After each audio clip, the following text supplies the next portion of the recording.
दोस्तों, हम कहते हैं हमको जो है अपने मुस्लिम कैंडिडेट को चुन के लाने देना है। मुस्लिम कैंडिडेट को चुन के लाना है, बोलते हैं ना हम लोग कि ज्यादा से ज्यादा मुसलमान को चुन के लाने देना है। तो हमारे लोग हमारे दुश्मन अपने ही दुश्मन है। मैं उस दिन पढ़ रहा था, एक शेर पढ़ रहा था, कहाँ चला गया मेरा शेर यार। न जाने क्यों मेरा दोस्त मुझको आजमाता है, न जाने क्यों मेरा दोस्त मुझको आजमाता है, जिसे आगे बढ़ाता हूँ वही मुझे पीछे हटाता है, जिसे आगे बढ़ाता हूँ वही पीछे हटाता है। खता इसमें तेरी क्या है, ये मेरा ही मुकद्दर है। खता इसमें तेरी क्या है, ये मेरा ही मुकद्दर है। सहारा जिसको देता हूँ वही पीछे गिराता है। तरस भी मुझको आता है, हंसी भी मुझको आती है। तरस भी मुझको आता है, हंसी भी मुझको आती है। मेरा पाला हुआ कुत्ता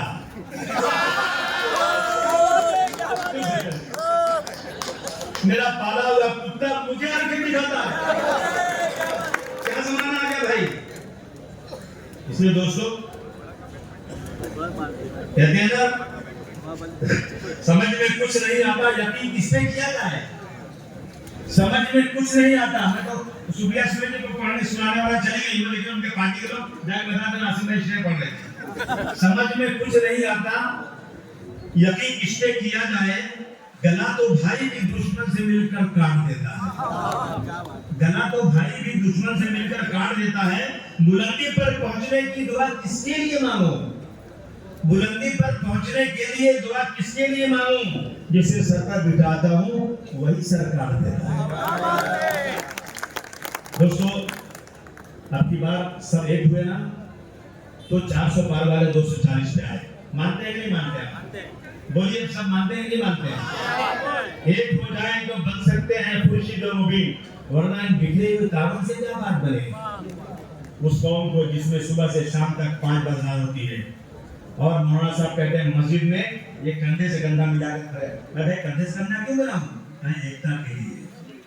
सुबह जाओगे फजर की नमाज में ना, तो मस्जिद में पढ़ना। अगर घर में पढ़ते हो ना, तो हज़रत सल्लल्लाहु अलैहि वसल्लम कहते हैं कि मेरा दिल होता है कि मैं घरों को जला दूं, मस्जिद में पढ़ने आऊं। क्यों? मस्जिद में पढ़, मेरे घर में भी जगह पढ़ने की, वहां क्यों नहीं पढ़ूं? इसलिए कि सब आएंगे, मुलाकात होगी। कोई एक भाई नहीं आएगा ना, तो मालूम पड़ेगा क्यों नहीं आया, पूछना उससे, जाकर उसके घर का हाल चाल पूछना, कहीं बीमार तो नहीं है, कोई तकलीफ तो नहीं है। इसीलिए ना, इसीलिए कहा गया है इज्तिमाइयत।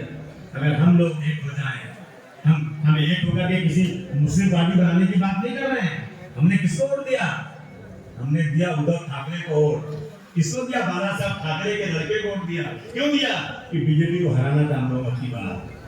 और आपने माशाअल्लाह शिवसेना के उम्मीदवार को अनिल जी को यहाँ से चुन कर दिया। मैं तालियां बजाकर स्वागत करना चाहता हूँ।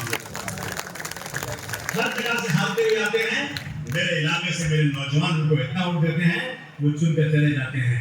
लेकिन हमारी बात को उनको याद रखना चाहिए। हमारे पर जुल्म जाती हो ना, तो इन लोगों को खड़े होकर बोलना चाहिए। हम सिर्फ वोट देने के लिए नहीं बने हैं। हम वोट देंगे, हमारी भी सुरक्षा इस मुल्क में होना चाहिए। हमें नौकरी मिलेगा भी है, देखेंगे कब मिलेगी। हम सब्जी बेच कर अपना पेट पाल लेंगे। लेकिन मेरे दुनिया में जितने लोग हैं एहतराम के काबिल, दुनिया में जितने लोग हैं एहतराम के काबिल, मैं सबको मानता हूं, मगर मुस्तफा पे मेरे लिए मर जाने का मकाम है कि मैं अपने जीते जी अपने कामों से शर्म आलम हुजूर सल्लल्लाहु अलैहि वसल्लम के बारे में तबलीग अल्फाज सुनो। थोड़ा इस मुल्क के अंदर मैं कुछ नहीं कर सकता हूं। मैं गवर्नमेंट से मैं कहना चाहता हूं, खंडोरे साहब से गुजारिश करना चाहता हूं कि आप सत्ता में आएंगे, आपकी बात सत्ता में आने के बाद मुसलमानों को नौकरी मत देना। नहीं चाहिए हमने सड़क बने न बने, लेकिन एक कानून जरूर बनवा देना। अगर हुजूर सल्लल्लाहु अलैहि वसल्लम के खिलाफ, कुरान शरीफ के खिलाफ, मस्जिदों के खिलाफ, शरीयत के खिलाफ किसी ने बोला, तो उसको टेररिज्म के कानून में 10 साल बंद करो, साले की जमानत का होने का है।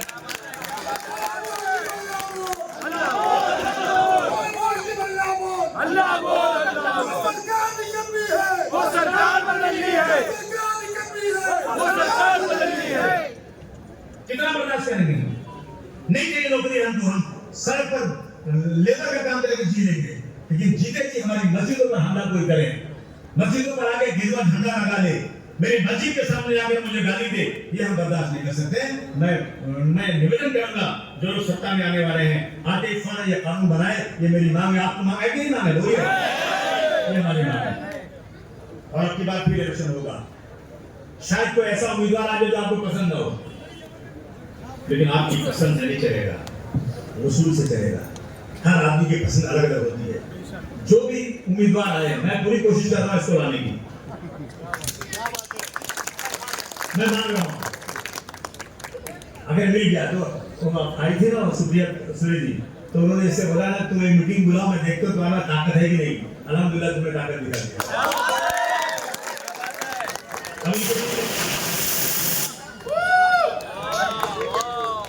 अब सुप्रिया ताई जी के दिल में क्या मुझे नहीं मालूम, लेकिन वो जिसकी बेटी है शरद कुमार बहुत बड़े लीडर हैं और उनकी उम्र हो चुकी है। अब हिंदुस्तान में उनके खुद का कोई लीडर नहीं बचा है, ये सच्चाई है।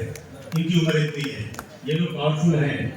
अब मैं उनसे गुजारिश करूंगा कि इस सीट पर समाजवादी पार्टी आपके साथ है, अलायंस में बाजू में लड़ूंगा, यहाँ से लड़ेगा तो मुझे भी लड़ेंगे इंशाअल्लाह। देंगी तो ठीक है, नहीं देंगी तो ठीक है, मैं कोशिश तो करूंगा। लेकिन आप सबसे मेरी गुजारिश है कि इंडिया अलायंस में वोट देना, चाहे कितना वो बोलता है ना कि मैं आपकी बात जो है ना इतने पैसे बांट दूंगा कि मैं जीत जाऊंगा। अगर पैसे पे एमएलए भी बनते ना तो अदानी और अंबानी रहते पार्लियामेंट में, कोई गरीब नहीं रहता। पैसे से नहीं होता सुना, समझे आपने? ये बोलते हैं कि हम पैसे देकर खरीद लेंगे।